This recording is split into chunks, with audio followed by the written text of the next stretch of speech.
ವ್ಯಾಜಿನಲ್ ಸ್ವಾಬು 72 ತಾಸು FSL ಕಳಿಸ್ಲಿಲ್ವಂತೆ. FSL ಕಳಿಸೋ ಅಷ್ಟೊತ್ತಿಗೆ ಅದು ಹಾಳಾಗಿಬಿಟ್ಟಿತ್ತು ಸ್ಯಾಂಪಲ್ಲು, ಅದರಿಂದ ಕನ್ಕ್ಲೂಸಿವ್ ಎವಿಡೆನ್ಸ್ ಬರಲಿಲ್ಲ. ಯಾಕೆ ಕಳಿಸ್ಲಿಲ್ಲ? ಯಾಕೆ ಇಂಥ ನಿರ್ಲಕ್ಷ್ಯ? Very good question. ಅದು it was observed by the ಇವರು ಟ್ರಯಲ್ ಜಡ್ಜ್. ವೆಜೈನಲ್ ಸ್ಲ್ಯಾಬ್ ಈಗ ನಾವು ಎಷ್ಟೇ ನಮಗೆ ಅವ್ರ ಬಗ್ಗೆ ಅದರ್ವೈಸ್ ನಾಲೆಡ್ಜ್ ಇದ್ದರೂ ಕೂಡ we are not the authority to collect. Only the doctor ಅವ್ರು ಏನು ಮಾಡಿರ್ತಾರೆ, ವೆಜೈನಲ್ಲಿ ಪಿಪೆಟ್ ಹಾಕಿ ಅದು ತೆಗೆದಿರ್ತಾರೆ, ಆ ಸ್ಲ್ಯಾಬ್ ಅದನ್ನು ಸೀಲ್ ಮಾಡಿ, ಬಾಟ್ಲನ್ನು ಸೀಲ್ ಮಾಡಿ ಓನ್ಲಿ ಪೋಸ್ಟ್ಮ್ಯಾನ್ ಕೆಲಸಕ್ಕೆ ಪೊಲೀಸಿಗೆ ಕೊಟ್ಟಿರ್ತಾರೆ. ಅವರು ಎಲ್ಲವನ್ನು ತಯಾರು ಮಾಡಿ ಕೊಟ್ಟಿರ್ತಾರೆ. ನಾವು ಪೊಲೀಸಲ್ಲಿ ಅದು ಎಲ್ಲೂ ಓಪನ್ ಮಾಡಿಲ್ಲ. ಅವರು ರಿಸೀವ್ ಮಾಡಿದ್ದಾರೆ, ಪೊಲೀಸಲ್ಲಿ ಎಲ್ಲೂ ಓಪನ್ ಮಾಡಿಲ್ಲ, ತಗೊಂಡೋಗಿ ಕೊಟ್ಟಿದ್ದಾರೆ. ಇಲ್ಲಿ ಏನಾಗುತ್ತೆ ಅಂದರೆ ಒಂದೇ ವೆಜೈನಲ್ ಸ್ಲ್ಯಾಬ್ 2 ಯೂನಿಟ್ಟಿಗೆ ಹೋಗುತ್ತೆ.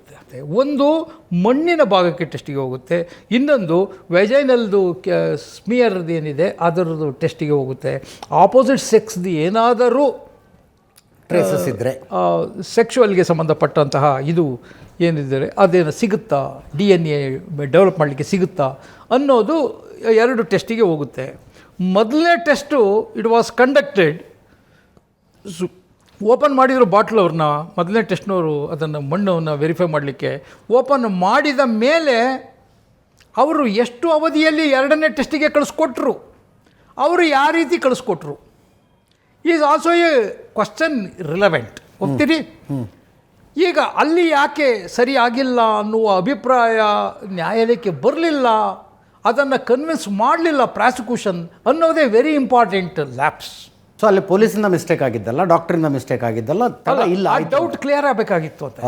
ಓಕೆ ಪೊಲೀಸಿಂದ ನೋಡಿ, ಈಗ 72 hours ಅನ್ನೋದು ನಾನು how they will calculate from open ಆದಾಗಲಿಂದ 72 hours, ಅದು ಸೀಲ್ ಆದಾಗಲಿಂದ 72 hours. I cannot understand. ಆಮೇಲೆ ಅದಕ್ಕೆ ನಾವು ಹೆಚ್ಚಿಗೆ ಇದು ಗಹನವಾದ ಇಂಟ್ರೆಸ್ಟ್ ಕೊಡಲಿಕ್ಕಾಗದಿದ್ದ ಕಾರಣ ಏನು ಅಂದರೆ, ನೋಡಿ ನಮ್ಗೆ ಆಲ್ರೆಡಿ ಡಾಕ್ಟರ್ ರಶ್ಮಿ ಹೇಳಿದ್ದಾರೆ ಅಲ್ಲಿ ಅವನಿಗೆ ಇಂಟರ್ಕೋರ್ಸ್ ಆಗಿಲ್ಲ ಅಂತ. There is no